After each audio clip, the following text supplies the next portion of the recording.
अहिल्यानगर शहरात एका व्यावसायिकावर हल्ला झालाय। हवेत गोळीबार, धारदार शस्त्रांना वार केलेत। सावेडी उपनगरातील पाईपलाईन रोड परिसरात एका व्यावसायिकावर 4 अनोळखी हल्लेखोरांनी हल्ला केल्याची घटना घडली आहे। तर या हल्ल्यात व्यावसायिक चिरंजीव गाढवे हे जखमी झाले असून त्यांच्यावर जिल्हा शासकीय रुग्णालयात उपचार सुरू आहे।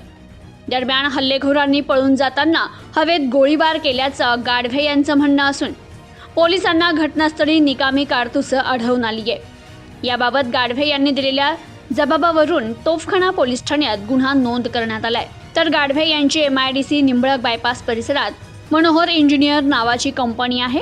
ते आपल्या मित्रासोबत रविवारी सकाळी चहा नाश्त्यासाठी बाहेर गेले होते। सकाळी 8:45 वाजण्याच्या सुमारास गाढवे आणि त्यांचे मित्र राजू काळे हे पाईपलाईन रोडवरील तुळजाभवानी मंदिराशेजारील पुणेरी चहा या दुकानात गेले होते। दरम्यान गाढवे हे पाणी बॉटल घेण्यासाठी काउंटरजवळ उभे असताना अचानक त्यांच्या पाठीमागून आलेल्या 3-4 अनोळखी इसमांनी त्यांच्यावर हल्ला केला। यातील एका हल्लेखोरानं धारदार शस्त्रानं गाढवे यांच्या पाठीवर वार केला। अचानक झालेल्या हल्ल्यामुळे गाढवे घाबरून दुकानाच्या आतमध्ये पळाले। त्यानंतर सर्व हल्लेखोर दुकानात घुसले। त्यांच्या चेहऱ्यावर मास्क बांधलेले होते।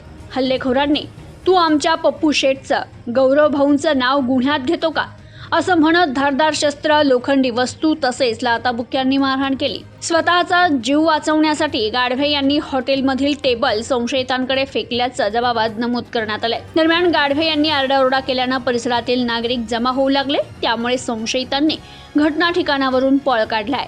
पळताना त्यातील एका संशयितानं कमरेला लावलेली पिस्तूल काढत हवेत गोळीबार केल्याचंही जबाबात नमूद आहे। घटनेची माहिती मिळताच अप्पर पोलीस अधीक्षक वैभव कलुबर्मे, शहर पोलीस उपअधीक्षक दिलीप टिपरसे, तोफखाना पोलीस स्टेशनचे पोलीस निरीक्षक जगदीश भांबळ यांनी पथकासह घटना ठिकाणी भेट दिली। फॉरेन्सिक टीमला पाचारण करण्यात आलं होतं। घटना ठिकाणी निकामी झालेले कारतूस आढळून आले असून ते जप्त करण्यात आले। याबाबत पोलीस अधिक तपास करतायत। प्रतिनिधी शफी सय्यद, न्यूज टुडे 24, अहिल्यानगर।